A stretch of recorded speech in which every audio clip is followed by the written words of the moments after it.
he has gone to meet him in order not to lose too much time looking up to the moon. But we may start, we may start with one of our speakers, who is Aziz Fall, and then we'll move to François Laurent. Bon, je me redis en français, nous nous excusons du retard qui est dû à chercher la salle, etc. L'orateur principal, qui est François Houtard, est sur le chemin. Il sait maintenant où c'est. Quelqu'un est allé pour l'aider à trouver l'endroit.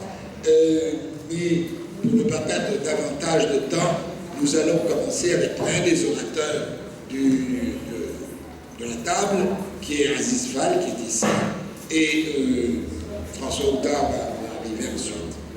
Bon, Aziz.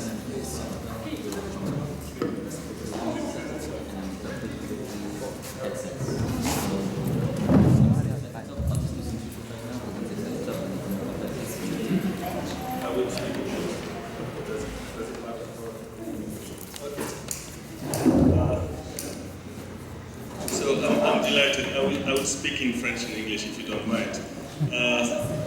So, first greeting from GRILA, the Group for Research and Initiative for Liberation of Africa. J'aimerais donc dire bonjour de la part des membres du GRILA et remercier de nouveau le Forum du Tiers-Monde de me donner l'opportunité d'adresser cet enjeu vraiment fondamental. One of the very interesting things here is not just a play of words about semantics on the topic that concerns us, which is basically the issue of common goods. What is remaining as common goods to be preserved?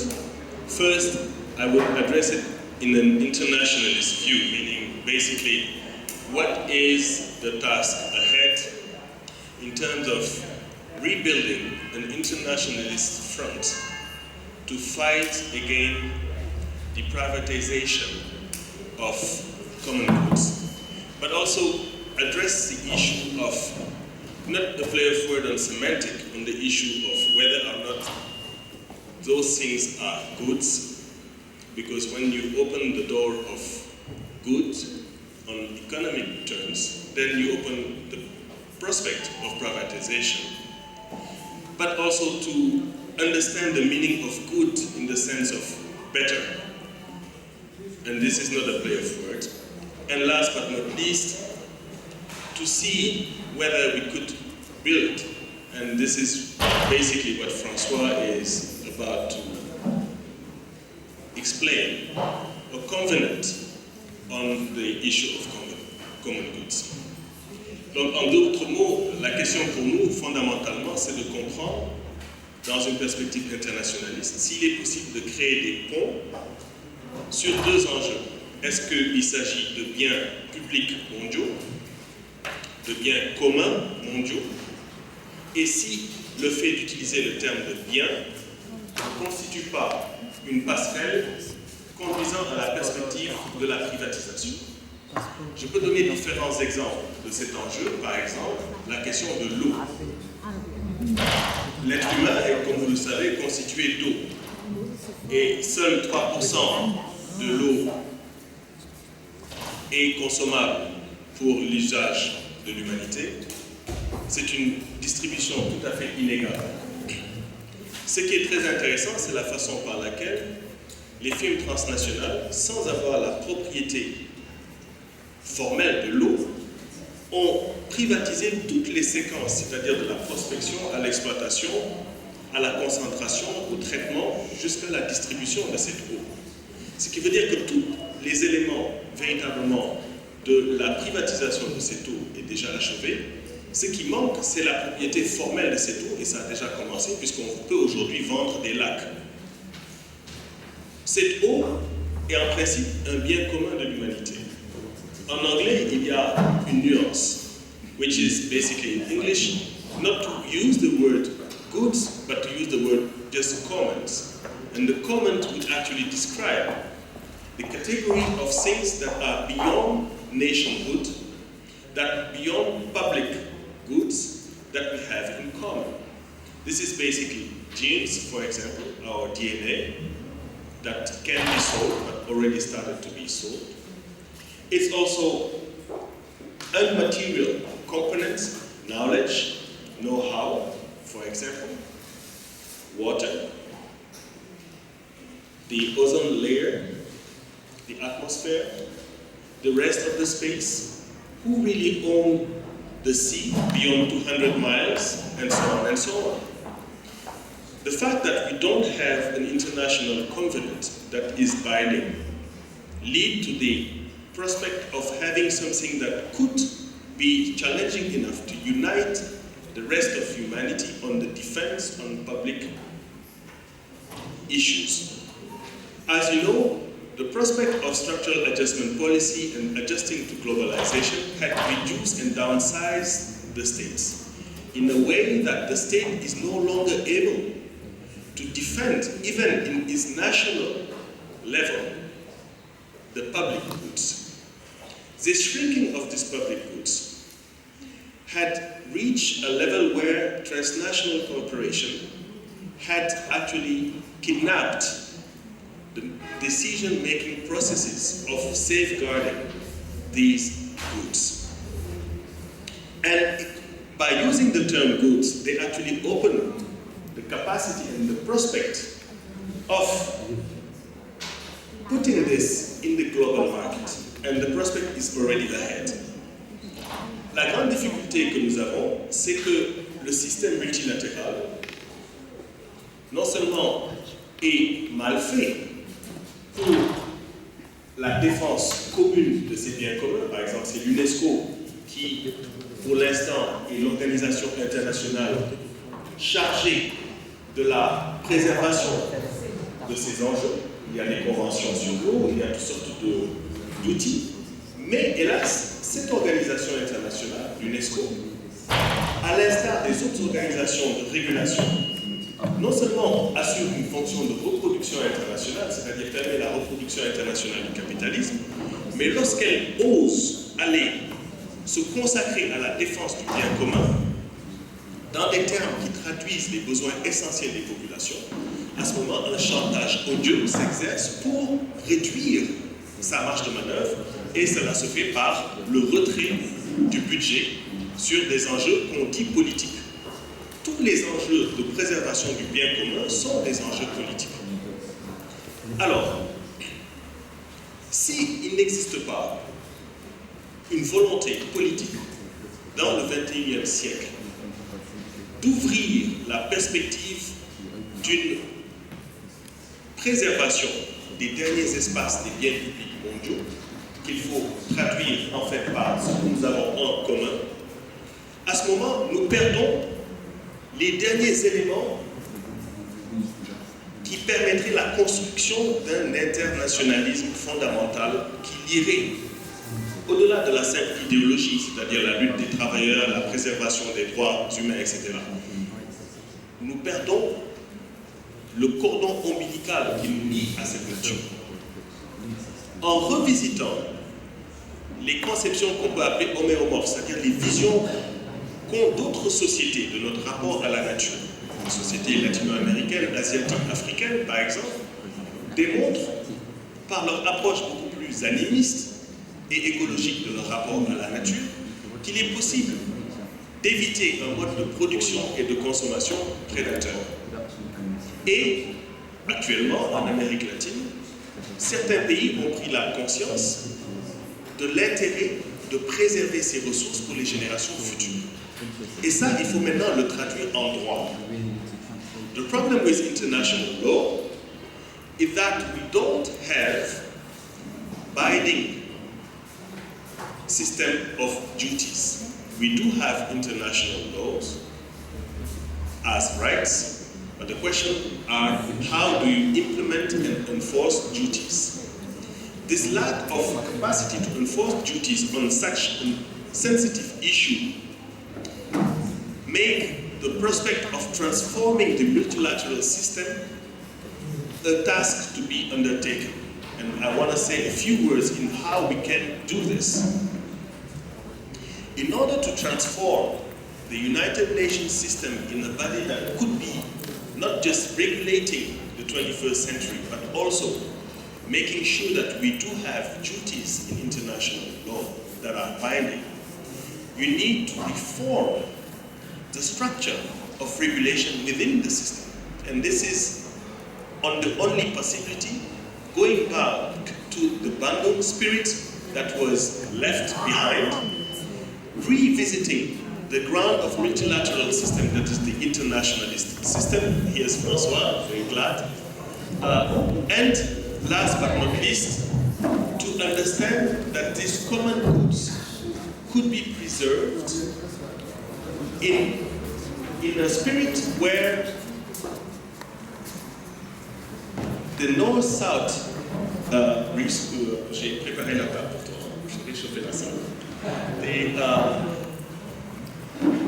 The very important things on how to preserve these duties is to understand that without removing some of the power, the veto power of some of these leading countries, without making sure that other countries infiltrate the decision-making processes, the balance of power can be changed.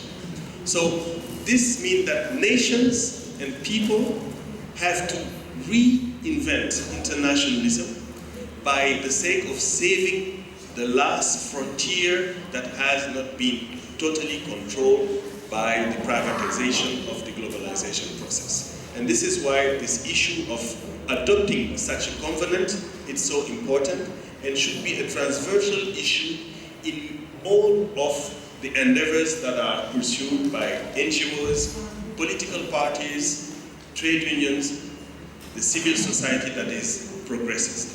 And it's something that the 21st century needed. Not just the issue of water, the issue of space, the issue of environment, the issue of DNA, and so on and so on. And anyway, I think Francois Ouattara is going now to explain why is it important to read and critique this covenant. Thank you.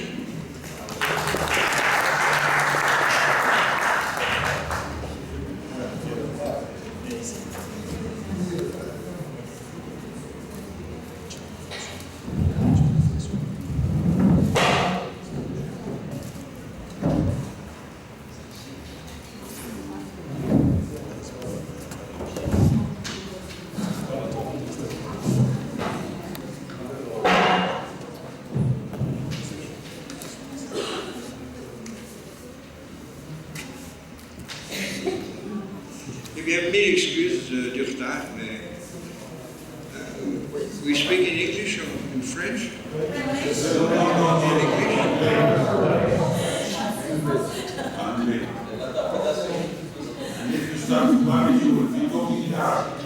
have to speak in the two languages at the same time.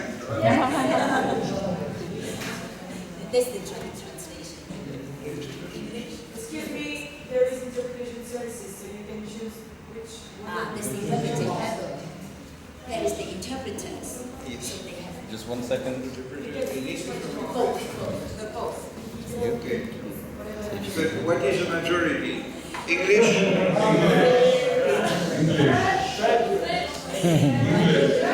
And French? 50-50. Bon, je vais parler français. Et la traduction est simultanée ou bien? Ça va. Eh bien, écoutez, pour ne pas perdre de temps,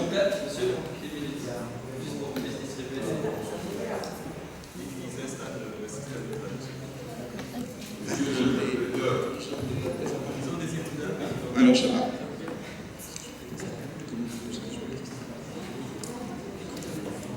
Test. C'est bon? Jamais? Rien?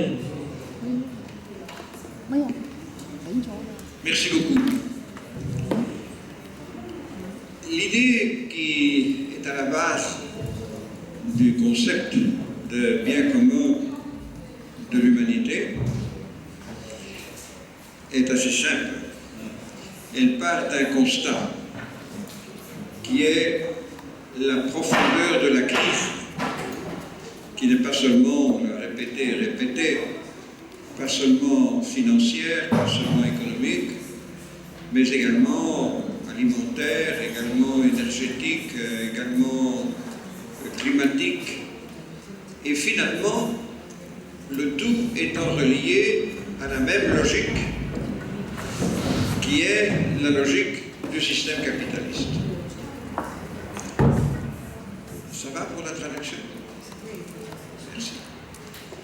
Et donc, cette crise qui a été expliquée par un certain nombre de spécialistes, je pense à Samir évidemment, qui parle du capitalisme sénile, à Wallenstein et d'autres encore, montre qu'il ne s'agit pas d'une crise à l'intérieur du système, comme il y en a eu beaucoup depuis la fin du XVIIIe siècle, mais qu'il s'agit d'une crise systémique, donc d'une crise du système. Certains diront même une crise de civilisation, pour montrer le caractère général, complet de cette crise. Ce qui est important, c'est de se rendre compte que les causes de cette crise multiple se retrouvent à l'intérieur même de la logique de l'accumulation capitaliste. Et par exemple, à Rio de Janeiro, lors de la réunion parallèle à la réunion de Rio +20, il y a des petits problèmes de traduction. Donc à la réunion parallèle qui a été la réunion du sommet des peuples, il y avait évidemment un grand nombre de mouvements écologistes et la plupart d'entre eux sont arrivés à une conclusion qui me paraît un pas en avant dans la conscience, que c'est bien le système capitaliste qui est à l'origine des déséquilibres écologiques de l'environnement. Donc, ça c'est le point de départ. C'est rien de neuf. Je crois que nous partageons tous ce genre d'analyse. Mais la conclusion, c'est qu'évidemment, nous ne pouvons pas nous contenter d'une régulation du système. Il ne suffit pas de réguler le système, même si certaines mesures de régulation peuvent être nécessaires dans une transition. Mais il s'agit de trouver des alternatives. Donc, le défi face à l'ensemble de l'humanité,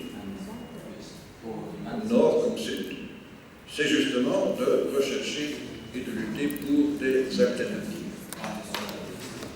Ceci exige un type d'analyse comme base qui soit une analyse de l'ensemble, non pas en particulier du problème du travail, du problème des paysans, du problème de l'environnement, du problème des femmes, etc., qui tous sont des problèmes tout à fait légitimes, mais puisque tous sont le résultat d'une même logique, il faut, pour les analyser et pour comprendre leur place dans l'ensemble, avoir une vision qu'on peut appeler, je m'excuse du mot qui est peut-être un peu trop académique, mais holistique, c'est-à-dire le tout, une vision du tout. Bon, justement, la vision, disons, développée par le siècle des Lumières, et en partie véhiculée par le système capitaliste, c'était de segmenter la réalité. Bien sûr, ça a eu des effets positifs sur le plan du développement de la science, mais ça a eu aussi l'aspect négatif de faire perdre de vue l'ensemble. D'où la recherche d'un concept qui puisse reconstruire l'ensemble. Peu importe le concept, c'est pas ça qui est important. L'important, c'est le contenu. Bon, j'ai proposé bien commun de l'humanité, je vais expliquer pourquoi. Mais bon, en Amérique latine, en Amérique andine surtout, on parle du buen vivir, le bien vivre. C'est-à-dire, bien, le sumac causai en quechua, ou le sumac amania en aymara, peu importe, dans la tradition des peuples indigènes, il y a ce concept, justement, qui est une vision d'ensemble et qui donne comme proposition, non pas vivre avec plus, mais bien vivre, le concept de bien vivre, qui inclut à la fois les rapports avec la nature, les rapports sociaux, les rapports familiaux, l'équilibre, l'harmonie personnelle, etc. C'est un concept, justement, d'ensemble. Ou si l'on veut, avec un autre type de vocabulaire, mais comme je le dis, ce n'est pas le vocabulaire qui importe, c'est le contenu. On peut parler du socialisme du XXIe siècle. Mais c'est aussi un concept qui est assez ambigu parce qu'on peut y mettre de tout et avoir toutes sortes d'interprétations. Mais si par le socialisme du XXIe siècle on comprend une vision d'ensemble pour créer une alternative au capitalisme, eh bien oui, c'est parfait. Et donc, il s'agit maintenant d'expliquer les contenus. Le terme de bien commun a aussi été un terme ambigu, parce qu'il a été utilisé notamment par le libéralisme. Alors, que veut dire le terme de bien commun? Je crois qu'il y a 3 niveaux. Le premier niveau, c'est ce qui est le patrimoine commun. Ce que, avant le développement du capitalisme, en Angleterre, on appelait les commons. Là, c'était surtout les paysans, les terres en commun, qui ont été appropriées progressivement par la nouvelle bourgeoisie et pour un processus d'accumulation. Mais qui, dans, je dirais, l'espace moderne, peut être appelé les services publics. Tout ce qui est reconnu socialement comme devant être le droit de tout le monde. Service public de la santé, service public de l'éducation, service public de l'eau, de l'électricité, des communications, etc. Tout ce qui est des biens communs. Ça, c'est un premier niveau. Et aujourd'hui, la lutte pour la reconnaissance des biens communs, pour le rétablissement des services publics est très importante. Parce que le néolibéralisme a précisément détruit tout ce qui était considéré comme bien commun, soi-disant pour une plus grande efficacité. En fait, tout simplement parce que ce qui est un service public ou considéré comme un bien commun ne contribue que de manière très marginale à l'accumulation d'un capital.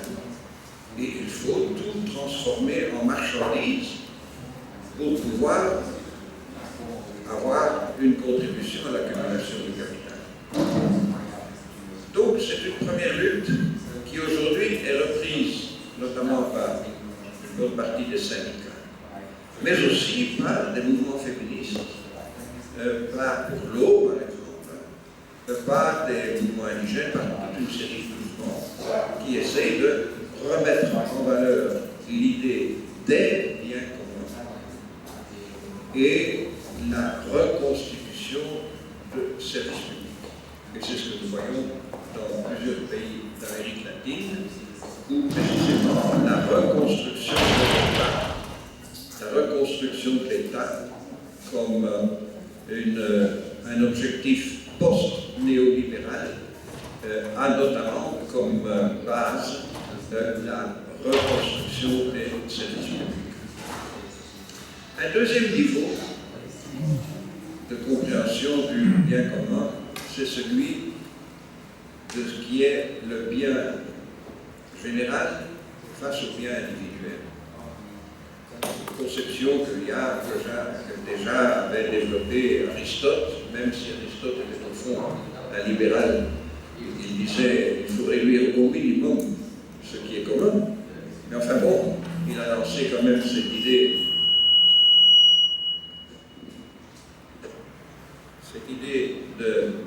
évidemment, qui a été reprise après une traduction philosophique, et notamment par Thomas d'Aquin, au début du développement de la logique du capitalisme, déjà au XIIIe siècle. En partie comme frein, peut-être, à cette logique qui se mettait en route, cette logique mercantile essentiellement. Donc l'idée qu'il existe un bien commun qui peut entrer en conflit avec le bien individuel. Si on construit une route pour le bien commun, on va exproprier un certain nombre de biens individuels. Donc il y a un bien commun face à un bien individuel. Cependant, ce concept, à partir de la fin du XIXe siècle et du XXe siècle, a été aussi récupéré, notamment sur un plan politique, par la démocratie chrétienne, inspirée de la doctrine sociale de l'Église, qui avait comme idée de base qu'il faut réaliser le bien commun. Mais cette idée du bien commun était construite sur une analyse implicite de la réalité sociale, non pas en termes de structure et de classe, mais en termes de strates superposées, en partie par opposition au marxisme. Lire la société d'une autre manière que le marxisme. Et donc c'était implicite, ça n'a jamais été très explicité, mais toute doctrine sociale passe par la médiation d'une analyse de la société, explicite ou implicite.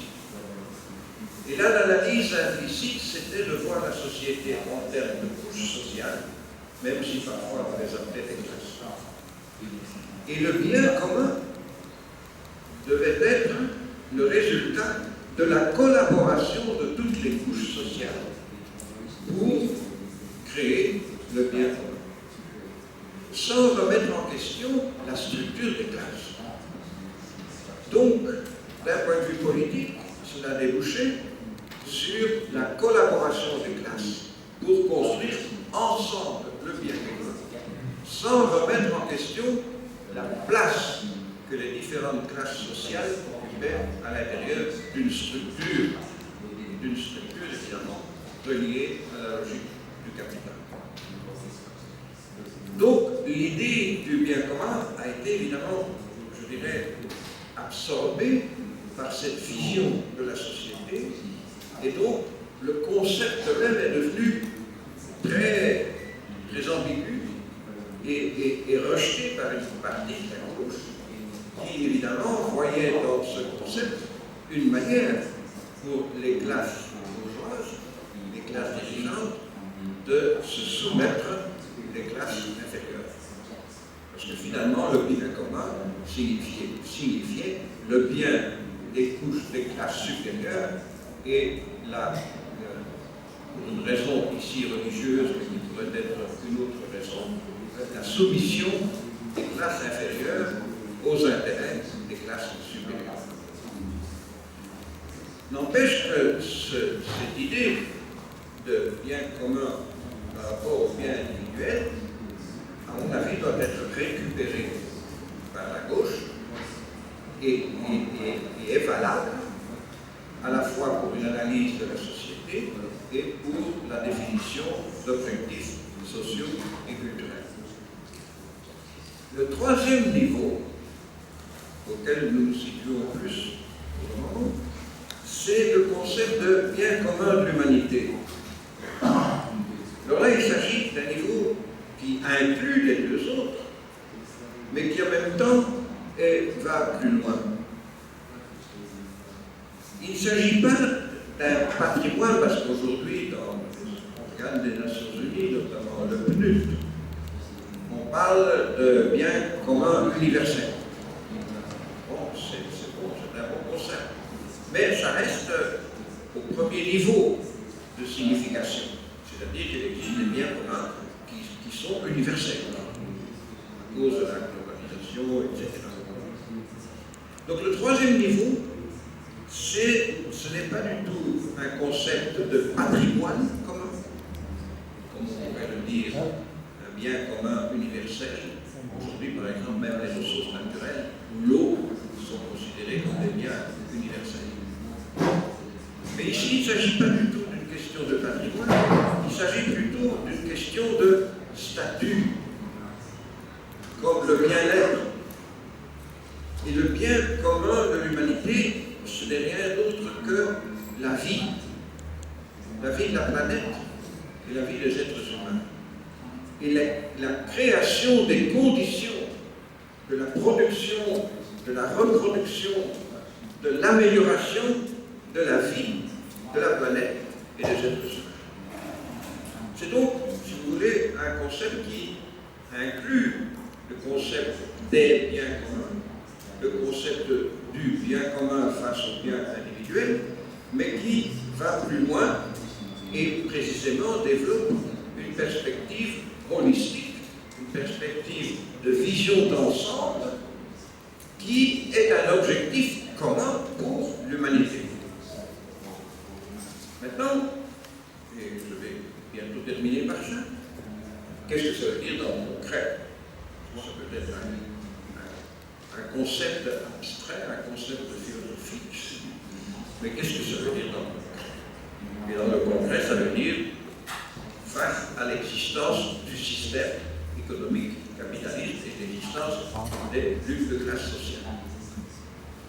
Eh bien, dans le concret, je crois que nous pouvons dire que ce nouveau paradigme post-capitaliste, ce nouveau paradigme, pour se concrétiser, doit s'appliquer dans les domaines essentiels de la vie collective de l'humanité sur la planète. C'est-à-dire les éléments que toute société présente pour exister. Et au fond, il y en a 4. Le premier, c'est le rapport à la nature. Le rapport à la nature. Le deuxième, c'est la production de la base matérielle de la vie. De toute vie. De la vie physique, de la vie culturelle, de la vie spirituelle, de l'ensemble des êtres humains. Le troisième, c'est l'organisation collective. Organisation sociale, organisation politique. Et le quatrième niveau, c'est le quatrième axe, c'est la culture. C'est-à-dire la capacité que le genre humain a de lire la réalité, de donner un sens à la réalité, d'anticiper la réalité et de construire l'éthique sociale nécessaire pour la construction sociale. Alors, à ces 4 niveaux, comment pouvons-nous comprendre le nouveau paradigme post-capitaliste? En 2 mots, le rapport à la nature. Le rapport capitaliste à la nature, c'est un rapport d'exploitation. Il faut exploiter les ressources naturelles, qui évidemment sont une commodity, doivent devenir une marchandise, doivent être appropriées pour être exploitées. Le changement d'attitude, c'est de passer de l'exploitation au respect de la nature comme source de vie, comme source de toute vie. Et sur un plan pratique, cela a des conséquences énormes. On ne peut plus accepter la propriété privée des ressources naturelles, qu'elles soient individuelles ou de corporations, d'entreprises. On ne peut plus accepter la mercantilisation des biens essentiels à la vie, comme l'eau, comme les semences. On devra arriver à prolonger l'existence des produits que le capitalisme a diminué progressivement en fonction de la rotation du capital et des gains que chaque fois cela nous a apportés. Et au lieu de faire des produits qui durent 2 ou 3 ans, de faire des produits qui durent plus longtemps, en épargnant ainsi le recours aux ressources naturelles qui sont en train de s'épuiser. Donc, je ne vais pas entrer dans plus de détails, mais il y a une série d'applications pratiques, concrètes de ce principe. Le respect de la nature, c'est-à-dire le respect d'utilisation rationnelle aussi bien des éléments de la nature qui sont reproductibles que de ceux qui ne le sont pas. Le deuxième aspect, sans oublier que bien sûr, le rapport à la nature est un rapport social. Je dirais un mot en plus là-dessus à propos de la vision de Marx sur le rapport à la nature qui a été souvent oublié dans la pensée marxiste. Le deuxième aspect, comment passer de l'accent mis par la capitale sur la valeur d'échange à la priorité de la valeur d'usage. La valeur d'usage, c'est ce que les produits, les services peuvent nous apporter dans la construction de la vie. La valeur d'échange, c'est, si je prends l'eau, quand je la mets en bouteille et je la vends.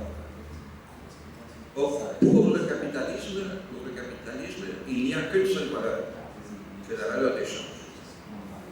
Pour la bonne raison que si une valeur d'usage ne se transforme pas en valeur d'échange, elle ne peut pas contribuer à l'accumulation du capital.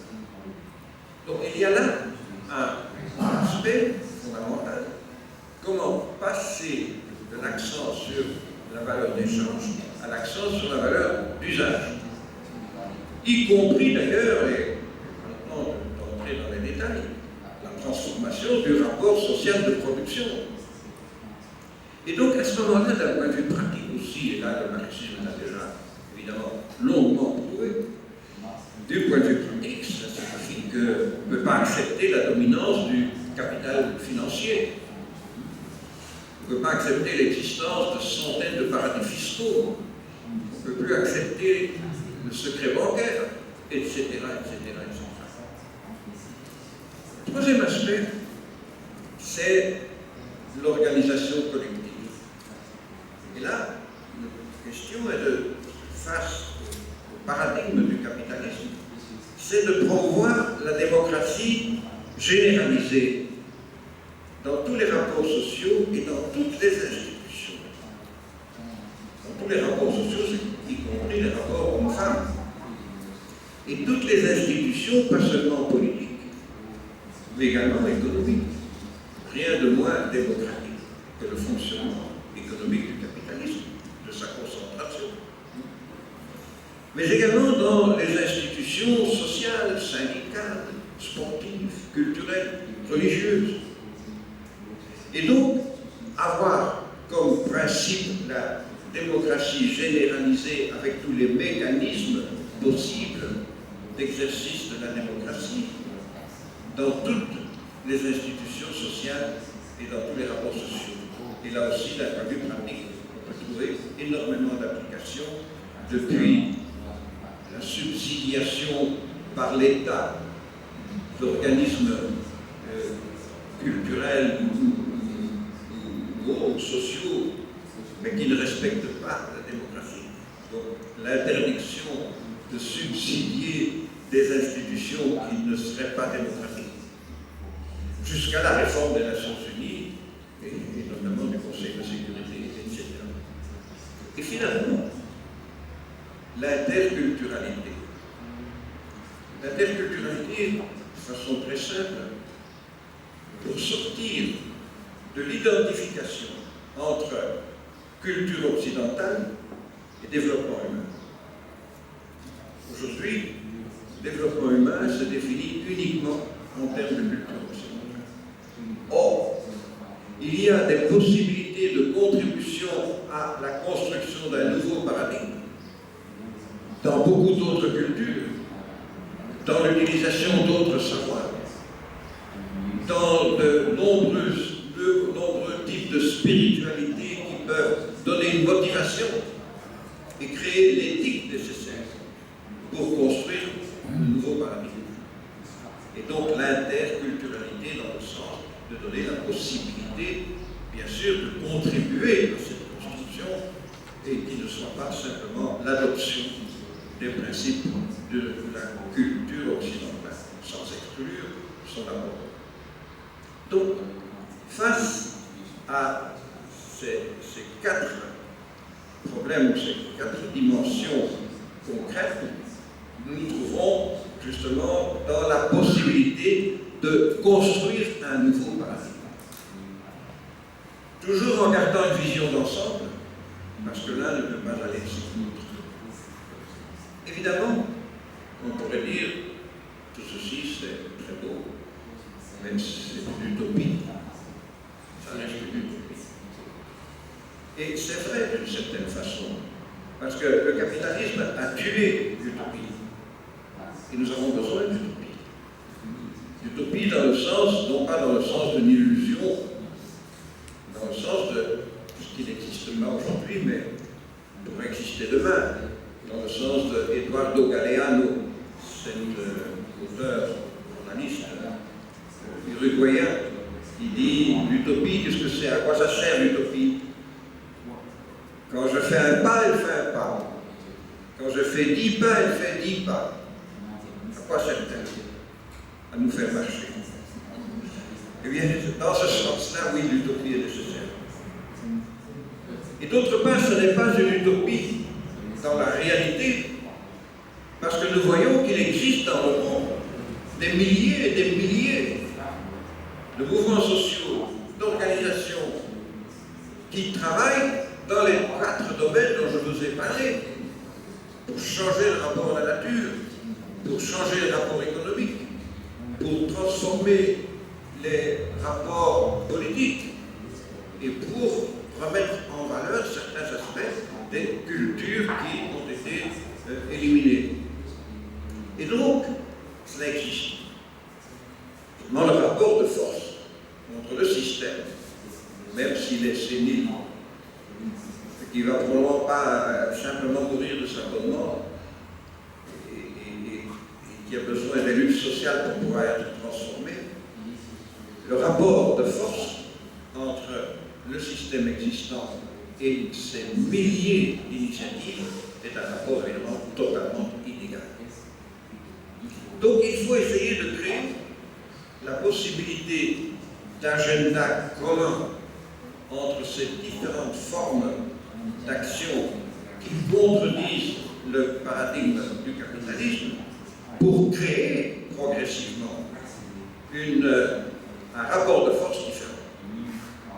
Et c'est pour ça que, bien sûr, il faut aller au-delà des forums sociaux qui ont leur fonction. À mon avis, doivent encore continuer. On voit dans différentes régions du monde, cela peut avoir une fonction importante. Mais évidemment, ce n'est pas suffisant. Il faudra créer les organes qui nous permettent de renverser un rapport de force. Et pour cela, il faut à la fois de la théorie et à la fois des pratiques. À la fois de la théorie, c'est-à-dire une vision d'ensemble. Créer, non pas qu'il n'existe pas déjà des bases de la théorie, mais cette théorie aussi doit évoluer avec l'évolution des réalités. Et donc contribuer à une théorie holistique, à une théorie qui permet de voir la réalité, d'analyser la réalité dans son ensemble, et qui pour cela doit constamment se transformer. Et d'autre part, contribuer à la convergence des forces sociales qui peuvent agir de manière anti-systémique, pour transformer, pour forcer à trouver et à imposer au fond des alternatives. À ce sujet, je fais une toute petite parenthèse pour terminer. À propos du rapport à la nature, on a souvent dit que le marxisme n'avait pas apporté grand-chose à ce point de vue et que les pays socialistes du XXe siècle avaient été aussi, si pas parfois plus, destructeurs de la nature que le capitalisme lui-même. Et il y a beaucoup de vrai là-dedans. Mais quand on reprend Marx, et j'ai eu l'occasion de le faire un peu dans un exposé à Cuba il y a un bon mois, on se rend compte que Marx avait déjà posé les jalons d'une pensée théorique. Quand il a dit la caractéristique du capitalisme, c'est de détruire les deux sources de sa propre richesse. Les deux sources de sa propre richesse. La nature et le travail. Mais il a été beaucoup plus loin.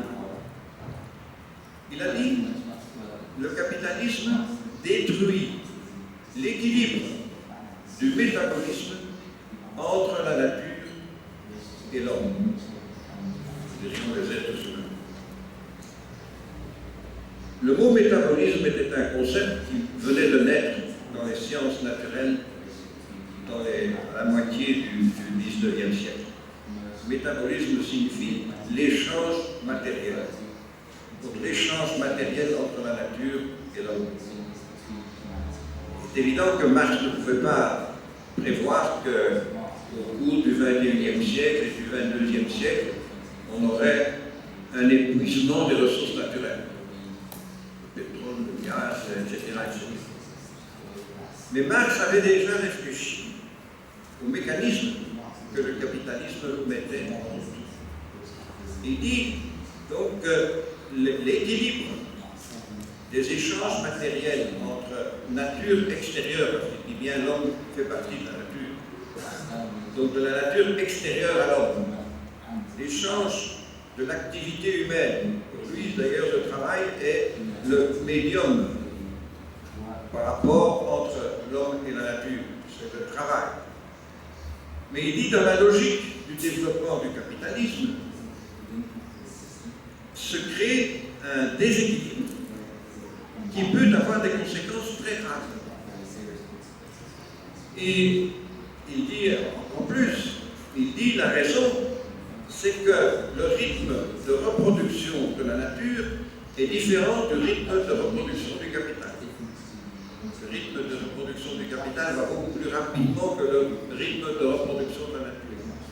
Et donc, le capitalisme va détruire de plus en plus la nature. Et pour Marx, le socialisme signifie reconstruire l'équilibre du métabolisme. Et ça se trouve dans les premiers chapitres du Capital et dans les Grundrisse. Donc, le socialisme consiste à rétablir l'équilibre du métabolisme. Évidemment, ça n'a pas été fort développé dans la pensée marxiste théorique, et ça n'a été aucunement appliqué dans l'expérience concrète des pays socialistes qui ont détruit l'univers naturel, et je pense notamment aux perspectives, au moins à court terme, de pays comme la Chine, où là aussi la destruction de l'environnement est quelque chose de vraiment très effrayant, que le gouvernement chinois est tout à fait conscient de cela, et essaye de voir comment sortir de cette situation, ce qui n'est évidemment pas facile. Mais donc, je crois que ce qui est intéressant, c'est de pouvoir souligner le fait, non pas que Marx avait déjà tout dit, c'est pas du tout ça, mais qu'il avait posé les bases théoriques de ce que nous pourrions appeler une analyse du rapport avec la nature, qu'il appelle d'ailleurs aussi un rapport social. On rappelle très bien que, par exemple, ce ne sont pas toutes les classes sociales qui, de la même façon, exploitent la nature. Et donc voilà, je termine en disant que la fonction de ce concept est donc à la fois une fonction théorique pour essayer de faire avancer la pensée théorique de façon multiple, ouverte, et d'autre part pratique pour servir de base à une convergence des mouvements antisystémiques. Et d'un point de vue pédagogique, pour le moment purement pédagogique, l'idée est venue de proposer une déclaration universelle du bien commun de l'humanité, parallèle à la déclaration universelle des droits de l'homme. Non pas dans l'idée que demain les Nations Unies vont adopter un tel texte. Ce serait tout à fait illusoire. Mais en se disant, bon, pourquoi pas utiliser cela comme un instrument pédagogique qui permette de réfléchir et qui permette au mouvement d'avoir des bases plus concrètes. C'est sûr que la déclaration des droits de l'homme a pris 200 ans avant de devenir une déclaration universelle, depuis la Révolution française ou américaine. C'est sûr que la déclaration des droits de l'homme est ambiguë et très occidentale. Il y a eu d'ailleurs des réactions en Afrique à ce sujet, et en Asie. C'est sûr que c'est manipulé par les puissances occidentales pour établir leur hégémonie dans le monde, bien sûr. Mais au moins ça existe et ça a permis quand même de défendre ou parfois même de sauver la vie de beaucoup de personnes dans le monde. Alors l'idée ne me paraît pas totalement illusoire avec un groupe de juristes d'avoir proposé un texte. Mais un texte dynamique, c'est pas, on ne demande pas de signer ça et de ramasser des signatures pour appuyer cette déclaration. On demande de la commenter, de la discuter et donc de l'améliorer. Déjà, c'est une amélioration par rapport à Rio de Janeiro de l'année dernière. Peut-être pourra-t-on arriver d'ici 2 ou 3 ou 4 ou 5 ans à avoir un texte que l'on pourra demander à l'ensemble des mouvements sociaux d'appuyer et finalement de mettre en route progressivement une action, même au niveau des Nations Unies. C'est possible. Mais pour le moment, c'est surtout un instrument pédagogique, un instrument pour faire réfléchir et un instrument pour améliorer constamment les données d'un texte qui peut servir de base et qui est construit sur les 4 axes dont je vous ai parlé tout à l'heure. Voilà, c'est ce que je voulais expliquer ce matin.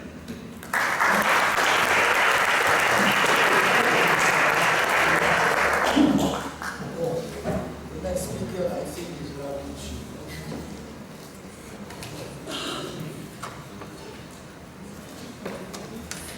So, the reverse, she will speak English properly. No, I speak Chinese. Good morning, everybody. Sami and Francois set the theme of this discussion to be a radical critique.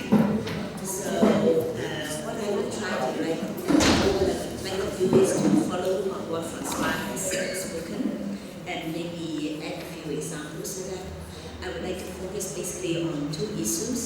One is the question of the nuclear, and the other is the question of global warming and climate change. And see, so for the nuclear issue, I think all of you would have heard about Fukushima. That happened 2 years ago, and the reports in the mass media has somehow tuned down. So it seems that things are getting okay. But well, I also was invited to go there for a day to talk to the local residents there. The situation is still very, very serious. There are still a lot of areas where the human beings cannot enter. There are some areas where the government allows the residents to return during the day, but then they have to leave during the night. And the government is talking about possibilities of decontamination of the soil, of the forest, of the houses, and maybe you should wait a moment. okay.